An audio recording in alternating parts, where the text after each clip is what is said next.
মাহে রমজান সামনে, এতটা কাছে, জীবনের পরিবর্তনের একটা বড় সুযোগ। জীবনটা কাজে লাগান, হায়াতটা কাজে লাগান। যুবক ভাই তোমরাও বদলাও, মুরব্বী বাবা আপনারাও বদলান, পর্দার আড়ালের মা বোনদেরকেও ফেরাবার চেষ্টা করেন, সবাই গুনাহ থেকে ফিরতে চেষ্টা করেন।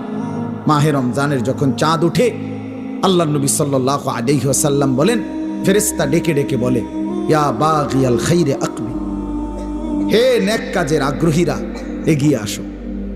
ওয়া ইয়া বাগিয়াশ শাররি আকসির, হে মন্দ গুনাহের কাজের আগ্রহীরা এবার তো থামো। এটা রমজান।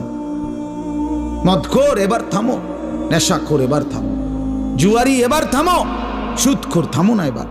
বেপর্দা মা, এই মা অটোতে উঠো না, সিএনজিতে উঠো না, ওই বাজারে যাইও না মা, এটা রমজান।